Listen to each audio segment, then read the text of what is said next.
Menu hari ini guys, sambal jengkol dan sambal dong telot. Guys, assalamualaikum. Lagi telung dino iki lho guys, aku keterak watuk pilek tenggorokan gua terasane serak, pokoknya iki gua telera pakat gorokanku guys. Lah piye nek kene iki lagi rusum rewangan yo guys.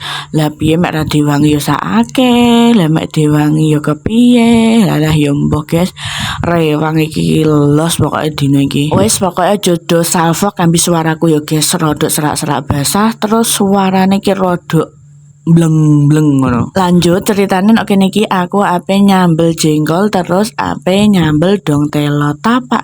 Lah jengkol iki mah aku tuku rong bungkus regane iki 14.000 ya guys. Lah mek untuk dong telone aku iki njipuk saka nek sebelah omah alias nandur dhewe alias gratis guys. Lah untuk bumbune nek kene iki aku ngulek ping pindho ya guys. Iki nggo bumbu sambel jengkol terus aku ngulek neh nggo sambel dong telot yo guys. Seperti biasa yo guys, aku mek nyambel iku mek bawang brambang lombok terus uyah moto terus ambi dikei gula saiki.